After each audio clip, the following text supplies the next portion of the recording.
ഇന്നത്തെ വചനെടുത്ത് ശ്രദ്ധിക്കട്ടെ. ഹല്ലേലൂയ.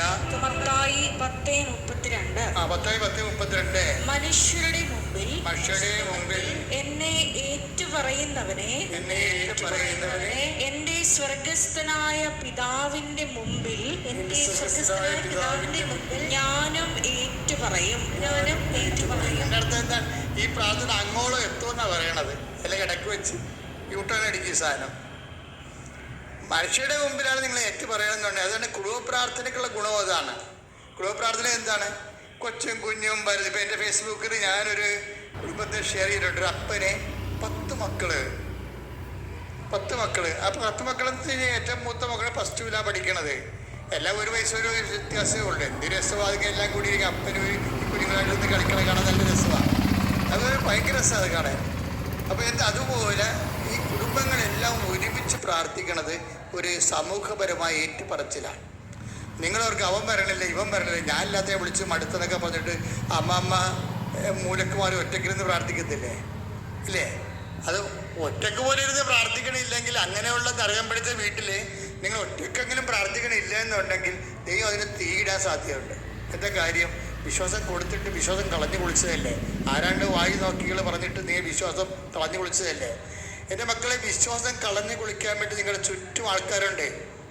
സഭയെ എതിർക്കുന്നവർ, സഭയുടെ വിശ്വാസങ്ങളെ ചോദ്യം ചെയ്യുന്നവരുണ്ട്. അപ്പം അതൊക്കെ നമുക്ക് അഭിമാനം തോന്നണം.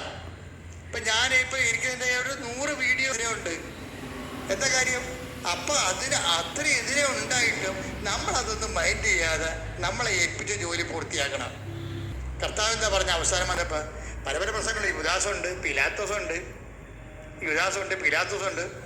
കൂട്ടം നിൽക്കുന്ന 10 ദിവസം തന്നെ ചില സമയത്ത് തള്ളിക്കൊള്ളുന്ന തോന്നണത്. മർക്കോസ് തുണിയില്ലാതെ ഓടും. അങ്ങനെ പരുവക്കേടാണ്.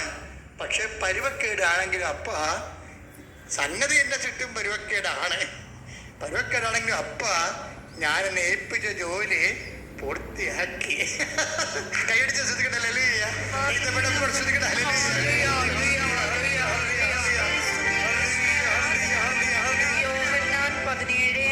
ഇതാണ് നിങ്ങളുടെ നിലപാട്. എന്താണ് യോഹന്നാൻ 17:4? അവിടുന്ന് എന്നെ ഏൽപ്പിച്ച ജോലി പൂർത്തിയാക്കിക്കൊണ്ട് ഭൂമിയിൽ അവിടുത്തെ ഞാൻ മഹത്വപ്പെടുത്തി. അവരും ഇവനുമൊക്കെ എന്തെങ്കിലും വായി നോക്കികളും മനസ്സിലാക്കാത്തവന്മാരൊക്കെ എന്തൊക്കെ പറയും. പക്ഷെ നമ്മളെ സംബന്ധിച്ചിടത്തോളം ഏൽപ്പിച്ച ജോലി പൂർത്തിയാക്കുക. അപ്പോൾ വളരെ സൈലൻസ് ആയിരിക്കണം. നിങ്ങൾ ഏൽപ്പിച്ച ജോലി പൂർത്തിയാക്കാൻ ഇന്റേണൽ സൈലൻസ് വേണം. അല്ല കലമില്ല താറാ കൊക്കണ പോലെ അവരങ്ങനെ പറഞ്ഞില്ല, അതങ്ങനെ പറഞ്ഞില്ല, അത് കേട്ടില്ല, ഇത് കേട്ടില്ല എന്ന് പറഞ്ഞിട്ട് കണാകുണ പറഞ്ഞിട്ട് കാര്യമില്ല. B silent. വളരെ സൂക്ഷ്മതയോടുകൂടി നമ്മൾ കൃത്യമായിട്ട് നല്ല ഫിനിഷിങ് ടൈമിൽ ലാൻഡ് ചെയ്യും. ആ പറയുന്ന കൗണ്ട് ഡൗണിൻ്റെ സമയത്ത് നമ്മൾ ലാൻഡ് ചെയ്യും. എന്താണ്?